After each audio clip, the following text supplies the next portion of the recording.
Rasul sallallahu alaihi wasallam mengatakan, "Ballighu anni walau ayat." Sampaikan dari aku walaupun satu. A'udzu billahi minasyaitonir rajim. Bismillahirrahmanirrahim. Assalamualaikum warahmatullahi wabarakatuh. Alhamdulillahi hamdan katsiran tayyiban mubarakan fih. Alhamdulillahil qail fi kitabihil karim. A'udzu billahi minasyaitonir rajim. Bismillahirrahmanirrahim. Ya ayyuhalladzina amanu taqullaha haqqa tuqatih wa la tamutunna illa wa antum muslimun. Asyhadu an la ilaha illallah wa asyhadu anna Muhammadan abduhu wa rasuluh. Allahumma salli ala sayyidina Muhammadin wa ala alihi wa ashabihi wa barik wa sallim ajma'in. Bapak Ibu hadirin, saudara-saudari jamaah salat maghrib yang dimuliakan Allah Subhanahu wa taala. Alhamdulillah, untuk memulai kajian kita pada malam hari ini, marilah kita senantiasa memperbaharui komitmen syukur kita kepada Allah Subhanahu wa taala atas seluruh limpahan curahan karunia nikmat anugerah yang masih dititipkan dan diamanahkan oleh Allah Subhanahu wa taala untuk kita hingga hari ini. Nikmat yang sangat berlimpah, nikmat yang sangat banyak, namun terkadang kita lupa untuk mensyukurinya. Mudah-mudahan duduknya kita, berkumpulnya kita di majelis maghrib pada malam hari ini dicatat oleh Allah sebagai bentuk kesyukuran kita atas nikmat yang Allah titipkan untuk kita hingga detik ini. Dan mudah-mudahan Allah Subhanahu wa taala tambah kebaikan-kebaikan atas nikmat yang kita syukuri tersebut dengan nikmat yang lebih banyak, lebih barokah dan lebih berlimpah lagi. Amin ya rabbal alamin. Salawat dan salam kepada Rasulullah yang mulia alladzi nurja syafa'atahu yaumil qiyamah, sosok yang sangat kita harapkan syafaatnya kelak di yaumil qiyamah. Mudah-mudahan kita yang hadir pada malam hari ini kelak di yaumil qiyamah senantiasa dinaungi oleh syafaat Rasulullah sallallahu alaihi wasallam. Beliau mengenali kita, beliau berkenan memberikan kita pertolongannya dalam bentuk syafaat di yaumil qiyamah nanti, sehingga beruntunglah kita dan selamatlah kita di yaumil mahsyar nanti. Amin Allahumma amin. Baik Bapak Ibu sekalian, karena waktu sangat singkat, kage terkecer-kecer ya cak biasanya, jadi kita tidak perpanjang kalam, langsung saja kita kali ini akan lanjut pembahasan kita terhadap kitab Arba'in An-Nawawiyah yang dikarang oleh Al-Imam An-Nawawi rahimahullahu ta'ala, kitab hadis ya. Hari ini kita masuk ke Al-Hadis As-Sadis wal Ishrun, ya, hadis yang ke-26. Gimana? 24 belum ya, kita maju be. Kemarin 25 ya. 25, terakhir 25 ya. Nah, itu lewat 24 ya. Ya, supaya berurutan kita lanjut be dulu. Oke. Karena agak sama 24 itu nanti dengan hadis yang ke depan ya.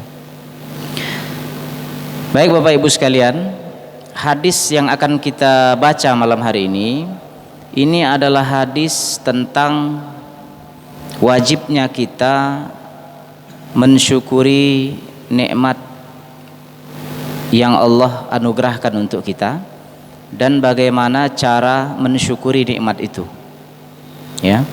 Jadi hadis malam hari ini tentang hadis nikmat dari Allah dan bagaimana cara mensyukuri nikmat itu. Hadis malam hari ini yang akan kita baca diriwayatkan oleh sahabat Nabi yang mulia. Namanya adalah An Abi Hurairah radhiyallahu anhu. Abu Hurairah. Namanya sangat masyhur, kita semua sering mendengar, walaupun mungkin tidak ma'rifah ya, tidak begitu kenal dengan beliau, tapi beliau sangat istimewa di hati kaum muslimin, terutama bapak-bapak yang sholat Jumat ya. Setiap hari, setiap Jumat itu Bilal selalu mengatakan nama Abu Hurairah. Nama asli beliau itu adalah Abdurrahman bin Sakhr ya. Sebelum masuk Islam, nama aslinya adalah Abdus Syams. Abdun itu artinya hamba, Syams adalah matahari. Nah, dalam Islam tidak boleh masa hamba matahari, budak matahari itu tidak boleh. Maka diganti oleh Rasulullah menjadi Abdur Rahman, hamba Allah yang Maha Rahman, bukan hamba matahari. Karena matahari pun adalah makhluk Allah Subhanahu wa taala. Abu Hurairah ini Bapak Ibu sekalian, sahabat yang paling banyak meriwayatkan hadis. Jadi sahabat yang paling banyak riwayat hadisnya dari Nabi itu ya Abu Hurairah. Baru setelah itu Aisyah, baru nanti Ibnu Umar, ya, macam-macam sahabat yang lain. Tapi yang paling banyak riwayat Rasulullah itu sampai dengan kita itu melalui periwayatan Abu Hurairah radhiyallahu anhu. Termasuk hadis malam hari ini. Kata Abu Hurairah, Bapak Ibu sekalian, beliau berkata, kata Abu Hurairah, qala Rasulullah sallallahu alaihi wasallam, telah berkata Rasulullah sallallahu alaihi wasallam. Nah, jadi ini hadisnya itu yang ini, inti dari ucapan Rasulullah yang disebut dengan matan, ya. Apa kata Rasulullah? Kata Rasulullah, Bapak Ibu sekalian, kullu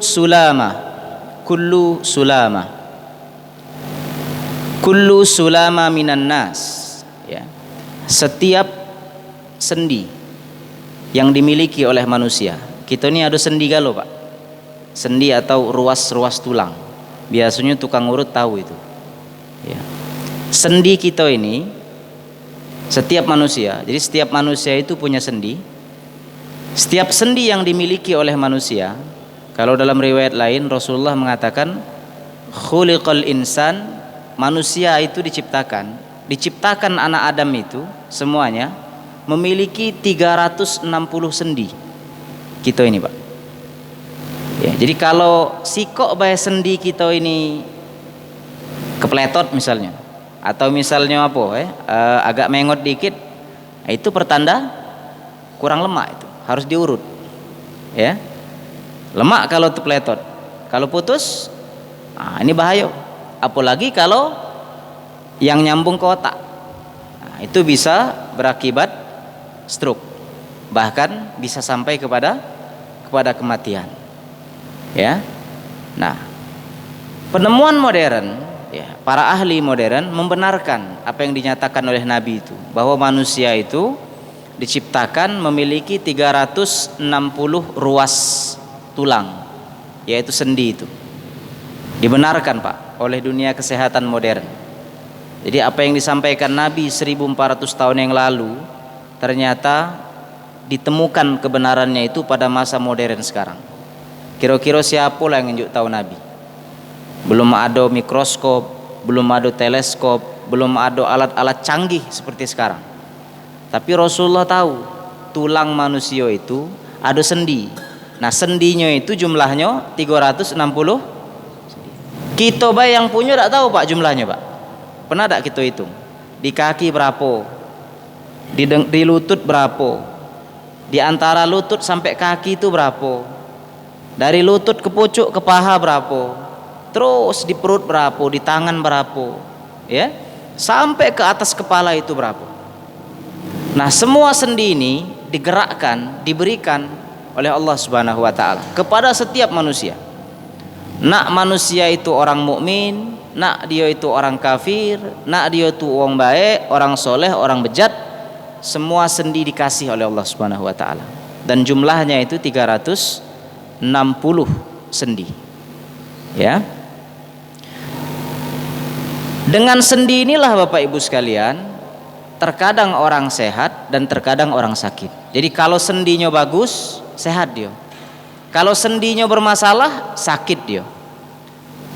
Makanya kata Rasulullah SAW, karena kita ini punya sendi yang banyak, yang jumlahnya 360 itu, alaihi shadaqatun, wajib disyukuri, Pak. Wajib disyukuri, dan itu merupakan nikmat dari Allah Subhanahu wa taala.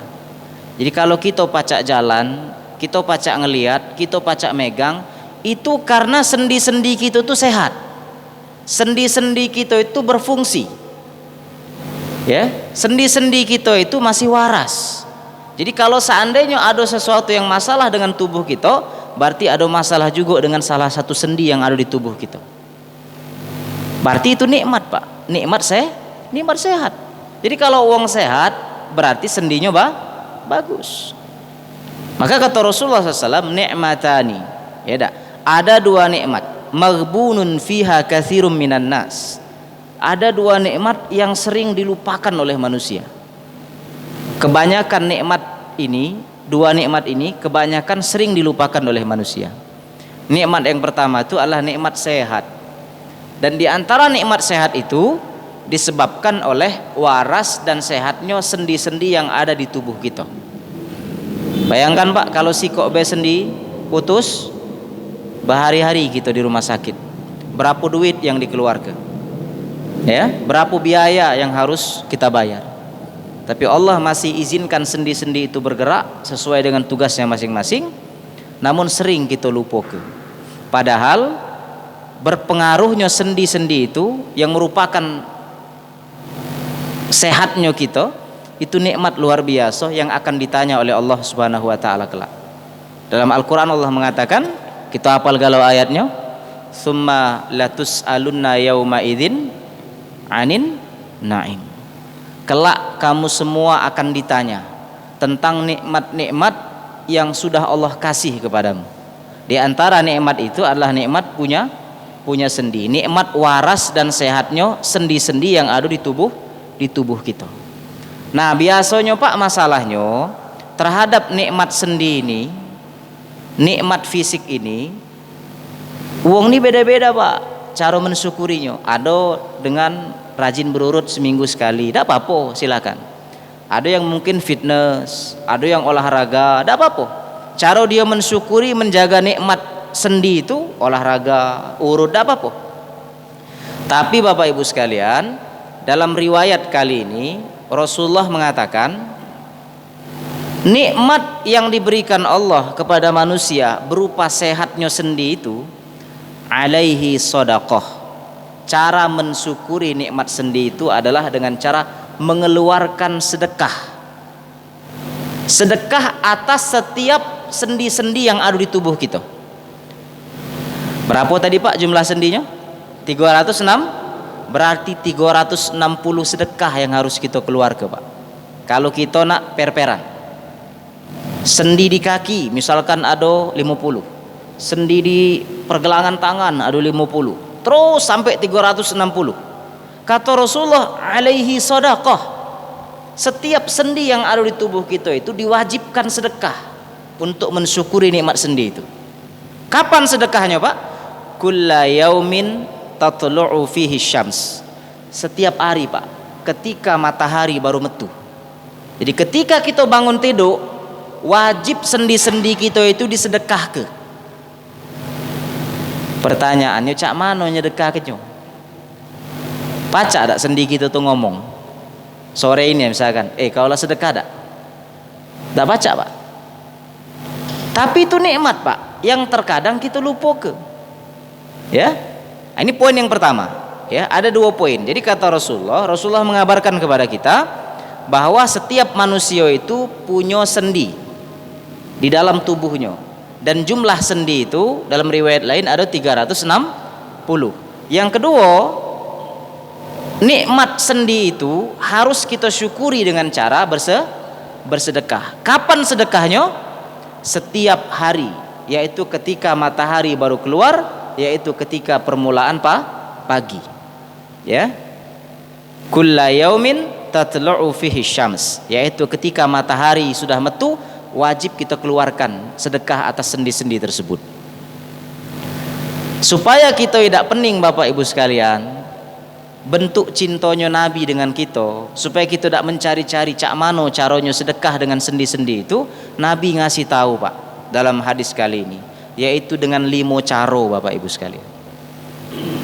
Kira-kira 5 caro ini lah pernah tak kita lakukan? Kalau sudah, berarti kita sudah bersedekah atas nama sendi-sendi yang sudah Allah titipkan untuk tubuh kita.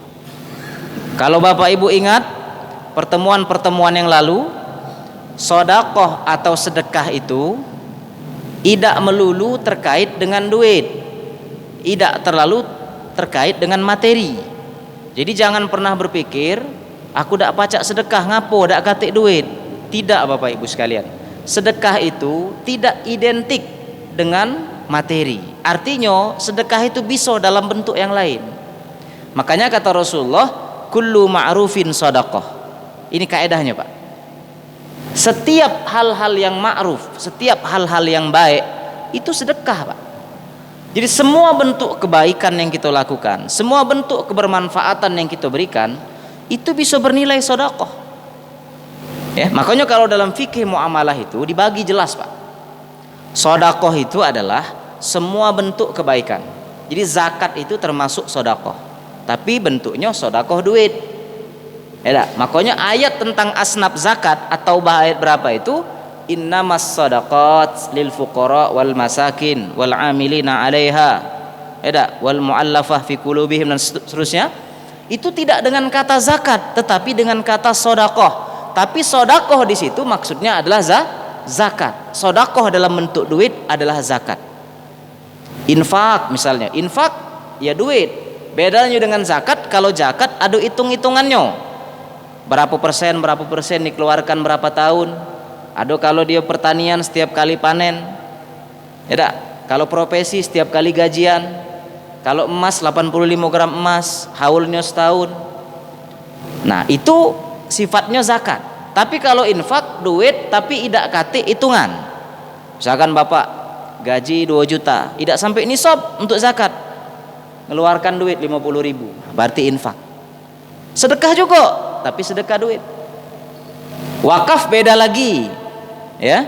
Nah, jadi sedekah itu semua bentuk kebaikan. Di hadis yang lalu kita baca hadisnya. Ternyata ucapan tasbih itu sedekah, Pak. Setiap kali kita mengucap subhanallah itu sedekah. Mengucap tahmid sedekah. Mengucap tahlil sedekah. Mengucap Allahu Akbar sedekah. Banyak.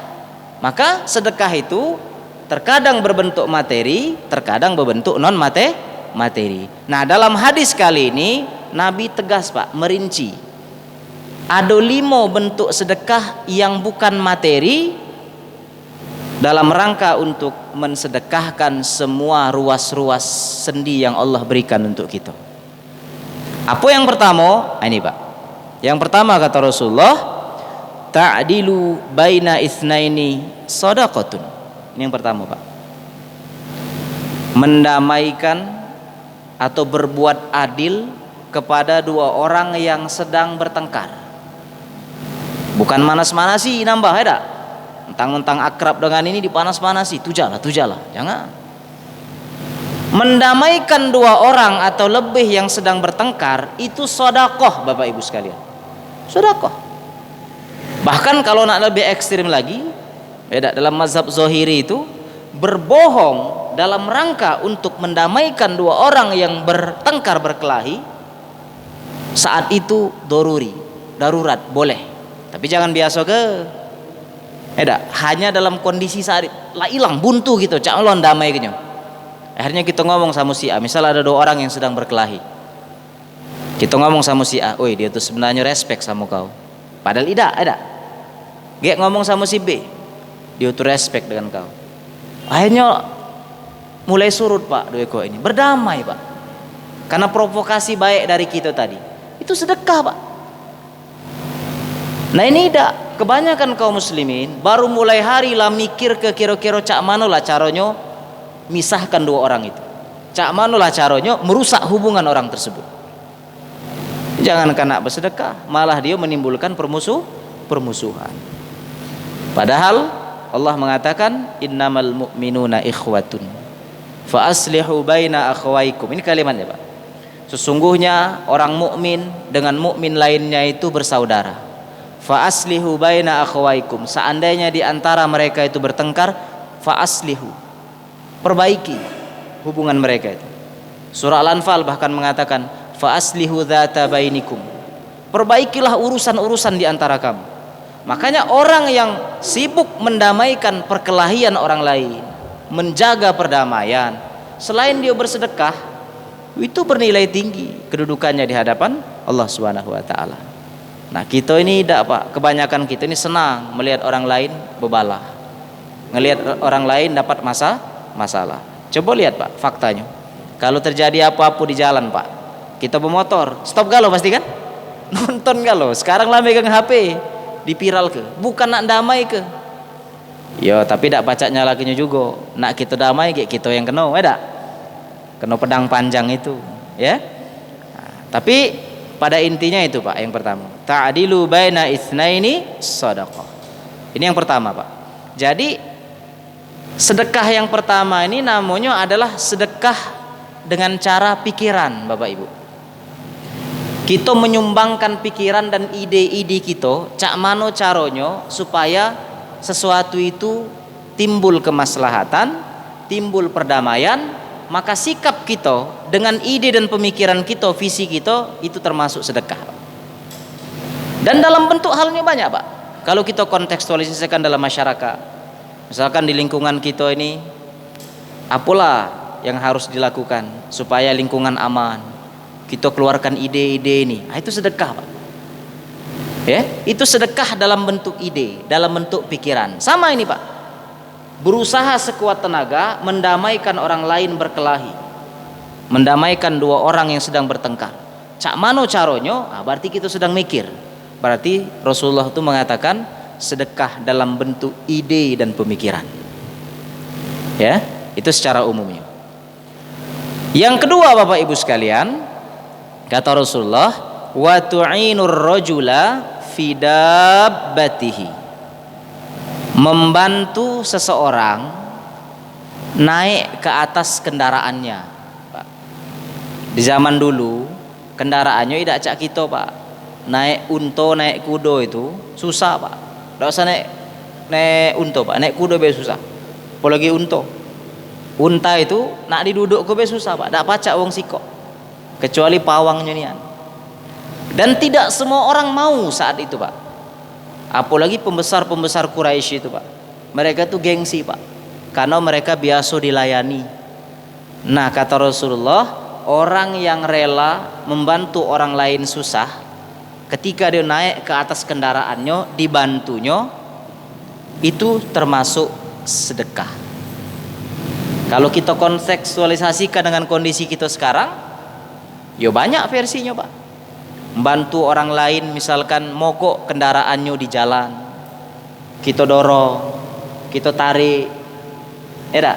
Atau misalkan yo kita naik mobil, mobilnya mogok, kita ada tempat narik, pacak kita, tidak lagi darurat, tidak dalam kondisi terdesak, pacak kita bantu, berarti kita sedang bersedekah. Ya, bahkan kata Rasulullah yang lebih bagus lagi, fatahmiluhu 'alaiha au tarfa'u lahu 'alaiha mata'ahu. Misalnya uang itu ada bahan bawaan, Pak, berat nian. Ada uang di jalan, bawa sesuatu yang berat. Pecahnya lata pencong-pencong dia. Ya, misalkan motornya lata kempet-kempet. Kita pacak bantu. Tergerak hati kita nak bantu. Kita bisa, kita pacak, kita mampu, waktu kita luang. Tidak kita lakukan, berarti kita tidak bersedekah, dan kita saat itu kehilangan peluang bersedekah. Dan ini banyak, Pak, kondisinya di jalan kita. Jadi kalau uji wong susah bersedekah itu tidak. Bahkan kita pacak bersedekah untuk sendi-sendi kita. Ya, itu yang kedua, Bapak Ibu sekalian. Nah, yang ketiga, Bapak Ibu sekalian, kata Rasulullah, bentuk sedekah yang ketiga itu adalah wal kalimatut thayyibah shadaqah. Kalimat-kalimat yang baik itu sedekah, Pak. Kalimat yang baik itu banyak. Di antaranya kalimat baik itu apa, Pak? Ya zikir. Zikir itu kalimat terbaik, Pak. Dan sebaik-baik zikir itu adalah la ilaha illallah. Bapak dewean lagi rame berzikir, mengucapkan kalimat itu, bersedekah. Zikir terbaik di luar dari zikrullah itu Al-Quran. Baca Quran tuh sebaik-baiknya zikir, Pak. Karena nama lain dari Al-Quran adalah Az-Zikr. Inna nahnu nazzalna dzikra. Kamilah yang turunkan Az-Zikr, yaitu Al-Quran. sedekah, Pak. Ya, kalimat thayyibah itu adalah kalimat-kalimat yang merupakan kalimat yang paling dicintai oleh Allah Subhanahu wa taala. Nah, yang kedua, kalimat thayyibah itu adalah kalimat yang murni muncul dari mulut kita. Kalimat sapaan. Ya, kalau kata Tajuddin As-Subki, kalimat terima kasih yang kita ucapkan kepada orang lain, walaupun orang lain itu tidak membantu kita, hanya sekedar orang itu senyum dengan kita, kita ucapkan terima kasih, itu termasuk kalimat thayyibah, Bapak Ibu sekalian. Apalagi kalau dia bantu kita, kita ucapkan mau kasih. Inilah dibantu, mau kasih beda. Ya. Itu kalimat thayyibah, Bapak Ibu sekalian. Kalimat-kalimat yang baik yang keluar dari mulut kita itu termasuk sedekah. Dan sebaliknya, kalimat-kalimat yang buruk, kalimat-kalimat celaan, itu bahkan bentuk ghamtun nas, bentuk penghinaan kepada manusia. Wong yang galak menghina orang lain itu biasanya, Pak, dia tuh ngukur diri dia dengan wong lain. Misal, Pak, dia ini berhadapan dengan wong yang tamat SD, dia ini tamat S1. Mulai, Pak, ngukur diri dia itu. Sak gebaso-baso Jakarta dikit, edak, kamu mau kemana? Edak. Setiap wong itu ngomong diremehkannya, ngapo? Tamatan SD. Ngukur diri dia. Orang yang sudah meremehkan orang lain, orang ini akan susah nerimo apapun yang keluar dari mulut orang tersebut. Mogolah pembicaraan orang itu benar, tidak akan dia terima, Pak. Itu persis dengan iblis. Adam tuh kurang apa, Pak? Lebih mulia dan lebih cerdas, lebih pintar daripada iblis itu. Tapi tidak diakui oleh si iblis itu, Pak. Ketika Allah ajarkan ilmu, wa'allama Adam al-asma'a kullaha, lah terbukti Adam itu lebih pintar, lebih berilmu daripada dia. Tidak ngaku. Dan ujung-ujungnya terusir dia dari surga. Ngapo? Karena berawal dari meremehkan manusia. Dan itulah sifat sombong. Iblis diturunkan dari surga karena sombong, sedangkan kita sombong dan kita belum masuk surga. Parah. Gitu ya? Nah ini, Pak, maka kita harus mengontrol omongan, kita harus mengontrol lisan. Makanya dalam satu riwayat Rasulullah itu pernah ditanya, Pak, Abu Hurairah juga riwayatnya. Kata Abu Hurairah gini, Pak, su'ilan nabi an aktsari ma yudkhilun nasan nar. Nabi itu pernah ditanya, ya Rasulullah, dosa apa yang paling banyak memasukkan manusia itu ke neraka? Kita kira dosa dak salat, Pak. Benar, dosa tidak sholat tuh banyak masuk neraka. Kita kira dosa zina, benar, tapi bukan itu, Pak. Yang paling banyak membuat orang masuk neraka itu ada dua, kata Rasulullah. Yang pertama, dosa yang disebabkan oleh al-fammu, dosa karena lisan, karena mulut, karena ucapan, karena omongan. Jadi orang banyak masuk neraka itu selain karena tidak ibadah, karena mengkafirkan Allah, karena musyrik kepada Allah, kufur kepada Allah, karena tidak taat dengan perintah Allah, tetapi paling banyak masuk neraka itu karena lisan. Makanya dalam satu riwayat lain Rasulullah itu pernah mengatakan gini, Pak, idza asbaha ibnu Adam, anak Adam itu, kata Rasulullah, kalau mereka berada di pagi hari,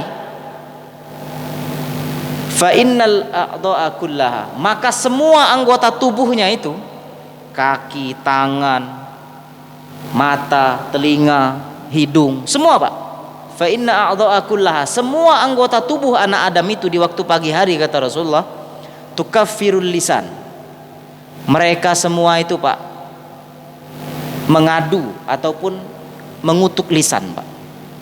Apa yang mereka katakan? Fatakul, semua anggota tubuh ini ngomong cak ini, Pak, sama lisan. Ittaqillaha fina ya lisan. Bertakwalah kamu kepada Allah, wahai lisan. Takutlah kamu kepada Allah, wahai lisan. Ngapo? Fa inna nahnu bika. Karena kami ini, fa inna ma nahnu bika, karena kami ini tergantung engkau, lisan. Katik guno kaki, tangan kami ini pakai ibadah, tapi kau tidak benar. Fa inna ma nahnu bika. Lisan, semua anggota tubuh nih, Pak, ngomong, Pak, di pagi hari. Aku udah dengar, Ustaz, memang sama, aku juga udah dengar. Tapi Rasulullah yang mengabarkan itu. Saking pentingnya menjaga lisan. Makanya kata anggota tubuh tadi, Pak, kami ini tergantung engkau wahai lisan. Fa in istaqamta istaqamna. Kalau kau istiqomah, lurus, benar, maka kami akan benar. Tapi kalau kau melenceng, kami melok melenceng. Makanya Rasulullah mengatakan, man kana yu'minu billahi wal yaumil akhir falyaqul khairan aw liyasmut. Kalau kamu benar-benar mengaku iman pada Allah dan beriman akan bertemu dengan Allah di hari akhir nanti, pilihannya cuma dua, Pak. Ngomonglah yang bagus.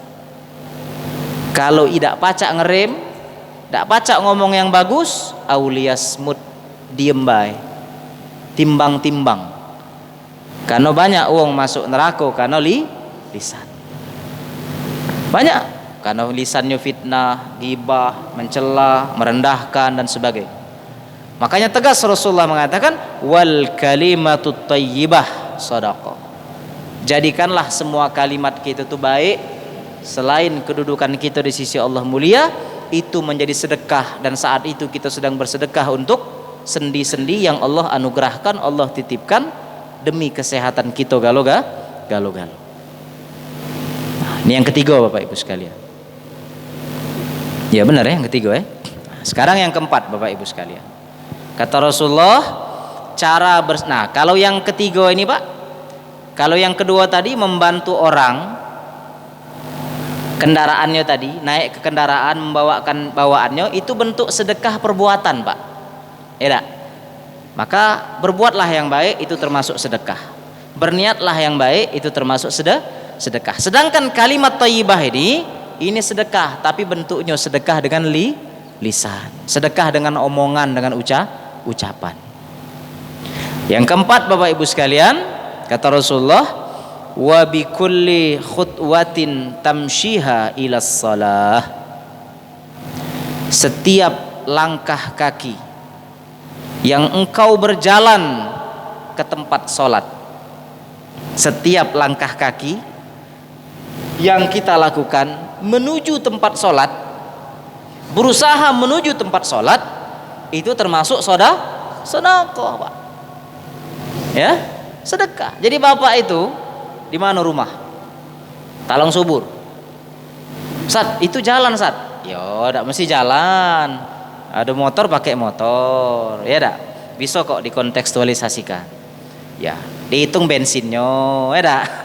Apa lagi? Dihitung olinya, niatnya, mujahadahnya, kesungguhannya maksudnya itu.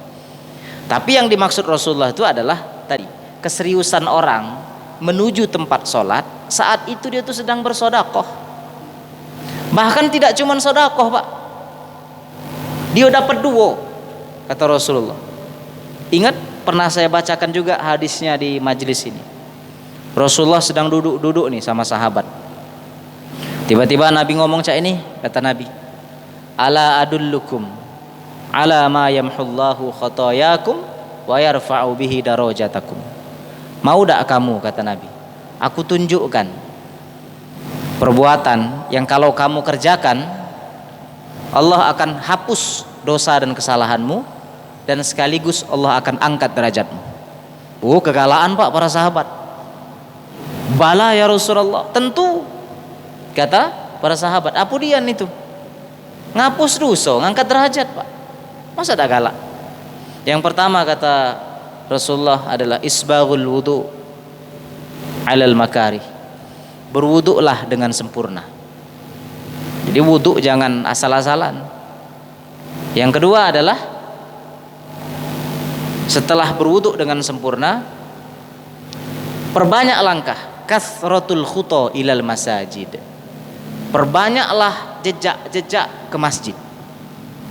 Jadi perbanyaklah cerita-cerita tentang ke masjid. Yang tiga adalah intidharus shalah ba'da shalah. Tunggu waktu sholat setelah sholat. Nah, jadi cak ini kita habis sholat maghrib, tak nunggu isya kan? Ini termasuk sholat Pak. Kata Imam Syafi'i, intidharus shalah as-shalah. Orang yang menunggu sholat, saat dia menunggu sholat itu, dia tuh termasuk sedang sholat Pak. Asal nunggunya yang bener, bukan sambil main gap, beda. Nunggu sholat main gap, main remi, bukan.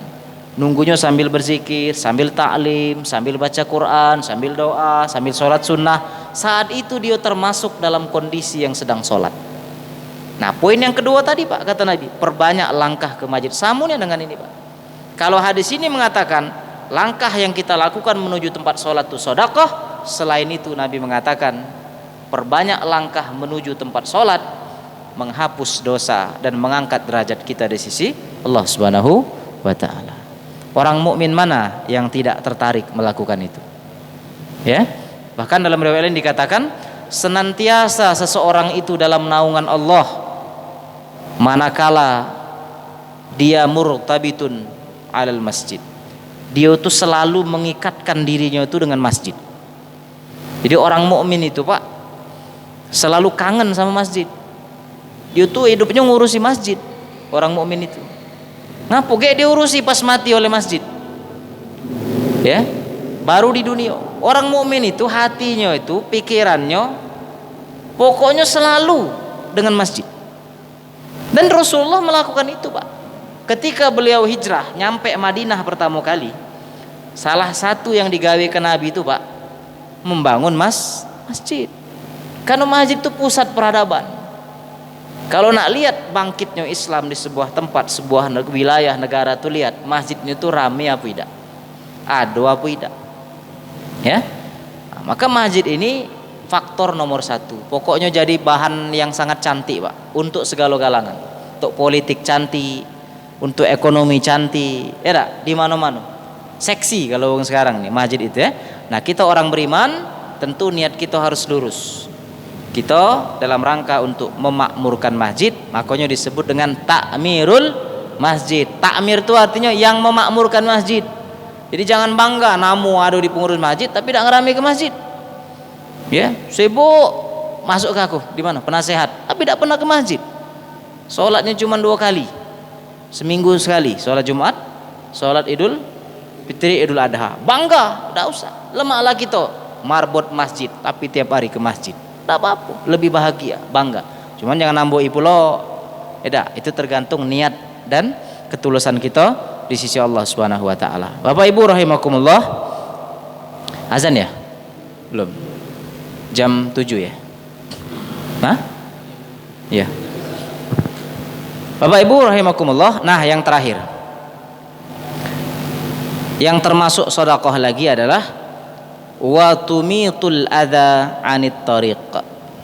Apa dia itu? Wa tumitul adza 'anit tariq. Menghilangkan hal-hal yang dapat membahayakan orang-orang yang berada di jalan. Jadi kalau ada hal-hal yang kira-kira berpotensi membuat orang lain itu celaka yang ada di jalan, ada duri, ada beling. Kalau duri ini di jalan, paku ini di jalan, motor pacak pecah bannya. Kita tahu Pak, pacak kita mbek, idak kita mbek. Berarti kita menghilangkan peluang sedekah. Ini malah kita tambahi Pak. Ngapo? Tukang ban. Tukang tampel ban. Ditambahinya lagi ada Pak. Padahal menghilangkan gangguan yang ada di jalan itu selain sedekah itu termasuk iman Pak. Kata Rasulullah, iman itu ada 60 sampai 70 cabang. Iman itu Pak. Al-a'laha, level iman yang paling tinggi itu adalah ketika kita hidup dan mati di atas kalimat la ilaha illallah Muhammad Rasulullah. Wa adnaha, level iman yang paling rendah itu adalah imatatul adza 'anit tariq. Menghilangkan gangguan-gangguan yang ada di jalan. Jadi Pak, menghilangkan gangguan di jalan itu bukti ada iman apa tidak? Dan itu level iman paling rendah Bapak Ibu. Jadi kalau level iman yang paling rendah ini baik tidak bisa kita lakukan, kemana lagi iman itu kira-kira? Iman itu banyak Pak. Ya, iman itu banyak. Malu itu bagian dari iman. Apa lagi? Ya, berzikir itu termasuk bagian dari iman. Dan yang paling tinggi itu adalah kalimat la ilaha illallah Muhammad Rasulullah. Ya. Jadi bukan cuma nilai sedekahnya yang kita lihat, tetapi ternyata orang yang melakukan perbuatan itu dia sedang mendeklarasikan dirinya bahwa dia itu punya iman. Iman yang ada dalam dirinya itu bukan cuma ngaku-ngaku baik, bukan di KTP atau di KK saja, tetapi terbukti salah satunya dengan cara menghilangkan potensi-potensi yang ada di jalan itu. Makanya sering dihimbau Pak oleh majelis ulama itu, kalau buat polisi tidur tuh jangan tinggi gino. Ini ya Allah, polisi tidurnya tuh semeter hampir, nyangkut mobil itu, motor itu nyangkut Pak. Itu kan di jalan Pak ya. Memang sih niatnya bagus supaya orang lain tak ngebut kan. Ya kurasa jadilah batas ini baik, tak usah nak setinggi gunung nih ya. Itu jangan-jangan kayak termasuk Pak kepada praktek ini tadi. Kita tuh membuat orang lain tak nyaman di jalan. Hati-hati numpah ke minyak di jalan, kayak orang lain terpleset. Numpahkan oli di jalan, buang kotoran di jalan, buang sampah di jalan. Itu termasuk bukti iman Bapak Ibu sekalian. Dari situlah kemudian muncul hadis palsu, an-nazafatu minal iman, kebersihan bagian dari iman, karena terinspirasi dari hadis ini. Maknanya benar, tetapi hadisnya tidak benar, bukan dari Nabi. Yang benar itu adalah at-tuhuru syatrul iman, menjaga kesucian, kebersihan itu termasuk bukti iman. Ya sama Pak di setiap jalan. Maka pastikan gitu. Bahkan Rasulullah itu Pak pernah marah dengan beberapa sahabat yang biasa duduk-duduk di pinggir jalan. Bukan duduk di pinggir jalannya Pak yang dimarahi, boleh Pak, nongkrong-nongkrong tuh boleh. Tapi kata Rasulullah, berikanlah jalan itu haknya. Kaget Pak sahabat, ya Rasulullah, jalan punya hak ya? Iya, uang yang lewat di jalan itu punya hak. Apa haknya? Satu, ucapkan salam kepada pengguna jalan, menjawab salam. Yang kedua, ghaddul basar, tundukkan pandangan. Yang ketiga, jangan nganggu wong lewat. Itu hak jalan. Jadi hal sedetail itu Pak dalam agama ini Pak. Makanya kalau tidak darurat nian, jangan gunakan fasilitas umum itu untuk kepentingan pribadi gitu. Karena khawatir kita itu dicela oleh orang lain. Dan kita tidak jamin Pak umur kita itu panjang apa tidak. Saya tidak menyalahkan orang yang sedekah untuk jalan itu tidak, kalaulah kebiasaan masyarakat. Tapi hati-hati. Kalau siko itulah jalan, bahaya Pak. Ada yang misalkan Pak, ada seorang suami istrinya anak melahir ke Pak. Siko itulah jalannya Pak. Ditutup, uang lagi organan Pak. Terpang terpung. Dialihkan ujinya. Itu kan kebutuhan individu. Sedangkan jalan itu kebutuhan orang banyak. Hati-hati, bukan tidak boleh, itu kasuistik. Boleh jadi ada jalan yang sudah dikondisikan dalam kondisi tertentu ya. Tapi hati-hati saja, jangan sampai kita tuh jadi sumpah serapah orang lain. Maka itu termasuk Pak dalam hadis ini tadi. Jangan-jangan kita termasuk orang yang tidak beriman karena kita tidak peduli dengan kondisi jalan. Padahal peduli dengan kondisi jalan tuh selain sedekah bukti iman. Berarti sebaliknya Pak, kalau ada jalan rusak, inisiatif kita beneri, ada rezeki, ada duit, kita ajak orang. Berarti itu pun termasuk beriman, Bapak Ibu sekalian. Simpel ajaran agama ini. Kemaslahatan orang banyak yang harus kita utamakan. Jangan merusak kemaslahatan orang banyak. Ya, siapapun dia. Orang beriman itu adalah man yu'min. Siapa man ya'man, siapa yang aman darinya itu min lisanihi wa yadihi. Mukmin sejati itu kata Rasulullah adalah orang mukmin lain itu selamat dari gangguan lisan dan dari gangguan tangannya. Jadi Bapak Ibu sekalian, habis ya. Nah, ini kan habis waktunya ya. Baik, kita cukupkan karena azan sudah masuk waktunya. Jadi Bapak Ibu sekalian, kesimpulannya banyak cara untuk bersedekah.